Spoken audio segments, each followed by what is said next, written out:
आता इथे मी काय करतोय, मुव्हिंग ऍव्हरेजेस लावतो. मुव्हिंग ऍव्हरेज हे सिंपल आहे ना, 1 2 3 तीन वेळा लावलं, क्लोज केलं, सेटिंगच्या बटनावर गेलो, त्याला व्हॅल्यू दिली 50, ह्याला केलं इथे 100, ह्याला केलं इथे 200. 50 100 200. परत मी इथं सेटिंगवर येणार, मुव्हिंग ऍव्हरेज असं नाव मेन्शन करणार, तीन वेळा क्लिक करणार, 1 2 3 तीन वेळा क्लिक केलं, परत आलं 50 100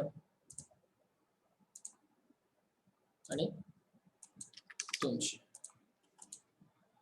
तर आता ह्याला आपण यूज करतो मुव्हिंग ऍव्हरेजेसला कशावर, 1 वीक वर. ह्याला 1 वीक मी असं टाइम फ्रेम सिलेक्ट केलं, तर आता तुम्हाला क्लिअरली, आता हे आयटीचे स्टॉक आहेत, तुम्हाला क्लिअरली गोष्ट दिसते की स्टॉक प्राइस ड्रॉप होते, मुव्हिंग ॲव्हरेज टच करते, वरती जाते, परत स्टॉक प्राइस ड्रॉप होते, मुव्हिंग ॲव्हरेज टच करते, वरती जाते, परत ड्रॉप होते, मुव्हिंग ॲव्हरेज टच करते, वरती जाते, ड्रॉप होते, मुव्हिंग ॲव्हरेज टच करते, वरती जाते. आता इथं कोविडचा काळ होता, फॉल झालं, टच केलं, वरती गेलं, परत फॉल झालं, परत मुव्हिंग ॲव्हरेजला टच केलं, वरती गेलं. तर आता थोडंसं परत इथे बघूया आपण. शेअर प्राइस पडत आली, मुव्हिंग ॲव्हरेज टच केली, ड्रॉप केली, वरती गेली, परत पडत आली, बघा इथे मूविंग एवरेज टच केले, वरती गेले, परत पड़ता आली, मूविंग एवरेज टच केले, वरती गेले, परत गिरते गिरते नीचे, मूविंग एवरेज को टच किया, ऊपर गया, फिर गिरते गिरते नीचे, मूविंग एवरेज को टच किया, ऊपर गया. आप बोलोगे सर इसको यहाँ पे टच किया तो कितना ये बढ़ा है, ते बघा ह्या लो पासून ही जर कॅन्डल जरी एवढी जरी धरली तुम्ही, 8-8% प्राइस ती राईज आहे. तुम्ही जर हिथून नुसतं कन्सिडर केलं ना, हिथून टच झाला, इथपर्यंत स्टॉक गेला, 22% ग्रोथ आहे. टीसीएस सारखा stock 22%, not a joke. Touch केलं, बघा इथं जर कसले मूविंग ॲव्हरेजला 2 सुपर हॅमर झाले होते, क्लिअरली कळतं. ब्लाइंडली बुलिश ट्रेंड आहे, 28% गेलेला आहे स्टॉक, परत खाली आला, टच केलं वरती, परत खाली आला, टच केलं वरती. आता मी तुम्हाला दाखवतो हिंदुस्तान युनिलिव्हर, किती स्टॉक बघा, हे स्टॉक तर कसले फॉलो करतात मूविंग ॲव्हरेजेसला. आता तुम्हाला मजा दाखवतो. Why we have bought HUL in a large amount of money? The reason behind is that the stock is clearly following 50. हे बघा, नेहमी लक्षात ठेवा, सगळ्यात वरती जे असणारे मूविंग ॲव्हरेज ते असणार आहेत 50, त्याच्यानंतर खाली असणारे ते मूविंग ॲव्हरेज असणार आहे 100, आणि त्याच्या खाली असणारे ते असणार आहेत 200. तर शेअर प्राइस क्लिअरली ही माहित होती, हे सगळं फिक्स असतं स्टॉक मार्केटचं. प्राइस ड्रॉप होते, मूविंग ॲव्हरेज टच करते, परत वरती जाते, प्राइस ड्रॉप होते, मूविंग ॲव्हरेज टच करते, परत वरती जाते, प्राइस ड्रॉप होते, मूविंग ॲव्हरेज टच करते, वरती जाते, ड्रॉप अप, फिर से ड्रॉप हो रही है प्राइस, फिर अप जा रही है, फिर ड्रॉप हो रही है, अप जा रही है, फिर ड्रॉप हो रही है, अप जा रही है, फिर ड्रॉप हो रही है, अप जा रही है, फिर ड्रॉप हो रही है, अप जा रही है, फिर ड्रॉप हो गई, फिर से अप जाने के लिए वो चालू थी, तो यहाँ पे हमने उसको बाय कर लिया, अच्छा खासा 70-75 हजार का प्रॉफिट कमा लिया. अभी भी पैसा और शेयर वैसे के वैसे बाकी है, और टारगेट रखा है यहाँ तक का, तो 2 लाख रुपए तक का प्रॉफिट या 1 लाख रुपए तक का प्रॉफिट अपने को आराम से उसमें मिल जाएगा. तो स्टॉक हे अशा प्रकारे बिहेव करतात.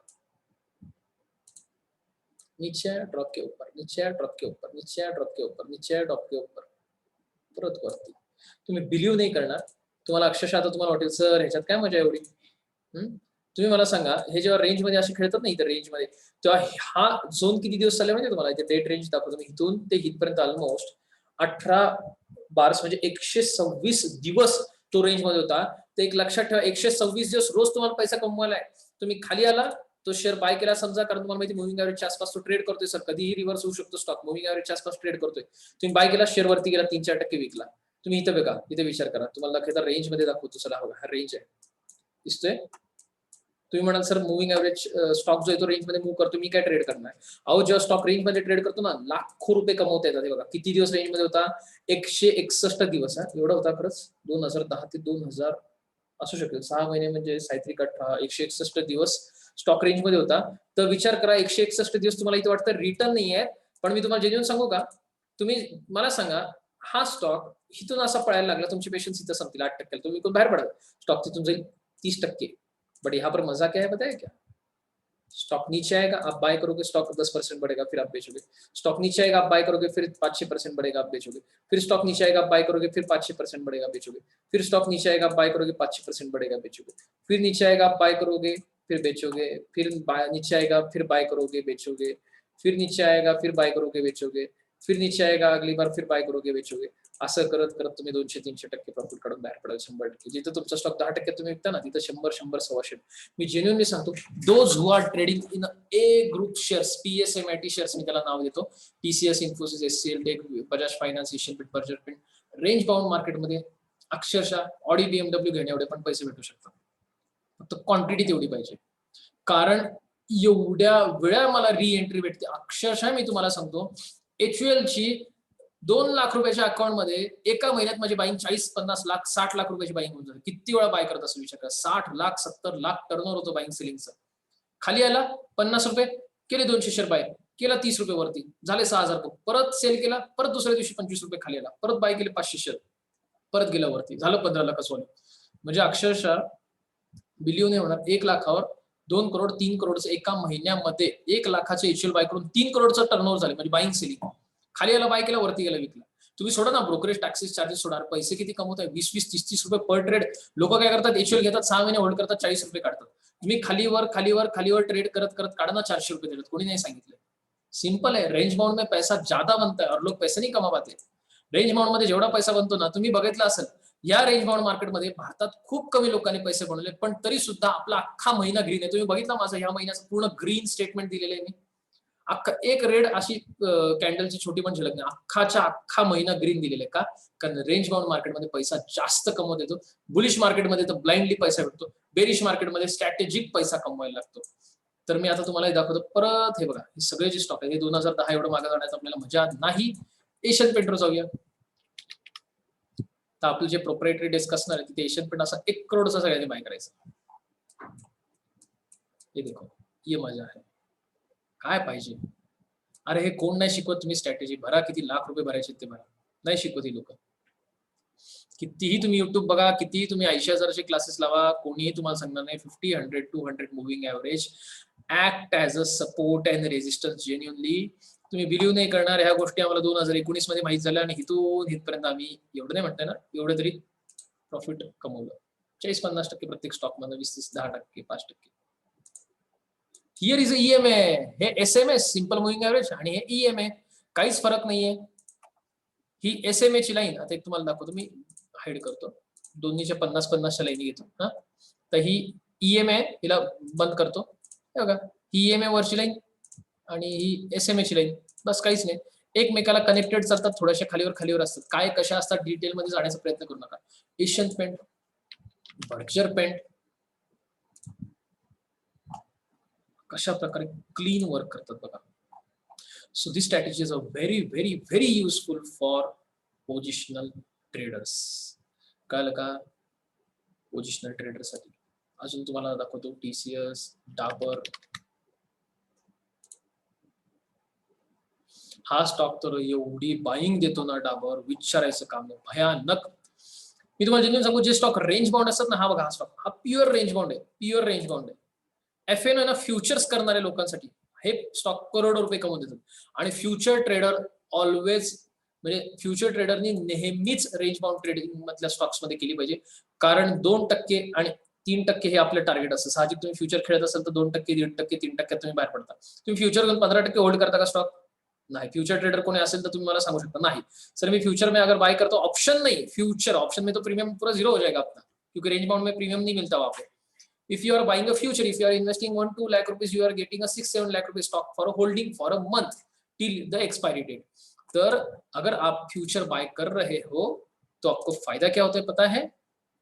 कि आप जो है वो स्टॉक को पूरे महीने के लिए होल्ड कर सकते हो. लेकिन सबसे बड़ी मजा क्या है पता है क्या? आपने बाय किया, 10,000 प्रॉफिट मिल गया, आपने बेच दिया, फिर स्टॉक नीचे आया, फिर बाय किया, फिर 10,000 मिल गया, फिर आपने बेच दिया, फिर बाय किया, नीचे 10,000 मिल गया, फिर बेच दिया. अहो असं करत करत कधी 1,00,000-2 लाख रुपये प्लस अजून कळत नाही आम्हाला. म्हणून तुम्हाला कळलं माझ्याकडे पोर्टफोलिओ मॅनेजमेंटचे क्लायंट का लॉंग टर्म टिकतात आणि का क्लायंट रिलेशन बनवून टिकतात. कारण क्लायंटनी सगळे फिरून मार्केट आलेले आहेत आणि त्यांना शेवटी रिझल्ट भेटलेला आहे की भलेही रिटर्न कमी आहेत पण सेफ आहेत, पण लॉंग रन मध्ये ते रिटर्न बाकीच्या प्रोडक्ट पेक्षा हजारो पटीने जास्त भेटणार आहेत. तर असे खूप स्टॉक आहेत, ह्याची लिस्ट माझ्याकडे भरून आहे. ती लिस्ट तुम्हाला मी माझ्या देणार आहे, पण त्यासाठी तुम्हाला फॉलो करायला लागेल मला फेसबुकवर. जे कंपल्सरी आहे किंवा नॉन कंपल्सरी ते तुम्ही ठरवू शकता. Again here I am going to give you a hint. Moving ऍव्हरेजेसला सर्व ठिकाणी सपोर्ट आलेला आहे, हॅमर आलेला आहे. माझी गॅरंटी आहे 1440चा स्टॉप लॉस लावून बिंदास्त बाटा इंडिया बाय करायला हरकत नाही. कारण सगळ्यात मोठी पहिली गोष्ट सांगतो, प्रत्येक स्टॉक लाईफ टाईम हायच्या वरती आहे. Bata is steel trading at it's a trend line support. बरोबर आहे. तुम्ही भारतातला कुठलाही स्टॉक घ्या, 90% स्टॉक जे आहेत त्याचा प्रिव्हियस जो हाय होता, म्हणजे तुम्ही बघा ना इथं टीसीएस टाका. आता मी सगळे चार्ट ओपन करत गेलो तर 10 मिनिटं जातील. हायच्या वरती आहे का? येस, हायच्या वरती. बघा 2020 मध्ये आलता ना कोरोना, येस 2020च्या वरती आहे. निफ्टी तुमची इंडेक्स जर वरती, तर तुम्ही बाकी मार्केटला तर तुम्हाला जज करायचीच काही गरज नाही. बघा 2000 कोविडच्या पहिले मार्केट इथं होतं, कोविड नंतर मार्केट इथे. तर अख्खा इंडेक्स जर वरती आहे, निफ्टी 100 जर आपण ओपन करण्याचा प्रयत्न केला, 1000 नाही निफ्टी 100. सो निफ्टी 100 अगर यहाँ पे ओपन करोगे 100, तो देखो निफ्टी 100 मतलब निफ्टी की सारी 100 कंपनी जो है, चलो निफ्टी 500 भी लेते हैं. चलो निफ्टी 500, मुझे पता नहीं निफ्टी 500 ऊपर या नीचे, मैंने देखी नहीं, लेकिन आई होप होगी ऊपर शायद. यस, तो निफ्टी की 500 कंपनी जो है, ये निफ्टी 500 ही है ना, 12,314 रुपये. निफ्टी पण एवढीच आहे ना माझ्या मते. ठीक आहे, निफ्टी 500 तर लोड झालेली दिसते. तर निफ्टी 500 जर वरती आहे, तर म्हणजे निफ्टीच्या टॉप 500 कंपन्या ज्या आहेत त्या सुद्धा वरती आहेत. पण सगळं जग वरती असून चप्पल बूट सिंपल प्रोडक्ट यार, ह्याला काय कोरोनाचा संबंध, काय नाही. बाटा इंडिया खाली आहे. तर सगळ्यात मोठी स्ट्रॅटेजी तुम्हाला सांगतो इथं, Bata India is currently trading at below it's Covid prices. Second thing, stock नी एक करेक्शन दिलेलं आहे, स्टॉकची प्राइस ड्रास्टिकली ड्रॉप झालेली आहे. ती ऑलमोस्ट ड्रॉप झालेली आहे, इथून इथपर्यंत 14% प्राइस ड्रॉप झालेली आहे. सेकंड थिंग, सगळ्यात दुसरं एक अजून इम्पॉर्टंट, की तो एक ट्रेंड लाईन सपोर्ट जो आहे तो बनवतोय, असं एक ट्रेंड लाईन सपोर्ट बनवतोय. हे थर्ड झालं. आणि सगळ्यात मोठी इम्पॉर्टंट, तो सर्व मुव्हिंग ऍव्हरेज जे आहे त्याला पडून एक सपोर्ट घेतोय, आणि सपोर्ट घेऊन एक त्याच्यात एक हॅमर टाइप कॅन्डलस्टिक पॅटर्न बनवतोय. तर सिंपल आहे, if it break this, simple है, इधर पर ट्रेंड लाइन होगा. अरे क्लियर कट है यार, ट्रायंगल वो ट्रायंगल ही बना रहा है और दिमाग लगाने की जरूरत ही नहीं है. देखो इसको ऐसा खींचा लाइन, इसको यहाँ से ऐसे ड्रॉ किया, काम खत्म. ट्रायंगल ब्रेकआउट दिया तो वन साइड ऊपर. ये देखो हैमर का है भी इधर ही आ रहा है, ट्रायंगल का है भी जो है अपना वो इधर ही आ रहा है. मतलब जैसे ही 1530, 33, 35 ब्रेक करणार, त्याला कुठलाही डाऊन साइड अवेलेबल नाही, तिथून फक्त आणि फक्त अपसाइड आहे. ती अपसाइड साहजिक हितपर्यंत असं जायला काही हरकत नाही. 24, 25, 30% जाऊ शकतो. 400 रुपये भेटतात, मला हजार क्वांटिटी, 100 क्वांटिटी घ्या, जे तुम्हाला शक्य असेल ते. तर हे अशा प्रकारे होतं, आणि हे सेशन होतं रेकॉर्डेड. त्यामुळे याची रेकॉर्डिंग तुम्हाला व्हॉट्सअप ग्रुपमध्ये साहजिक भेटणार आहे, Patil share market trading and training institute.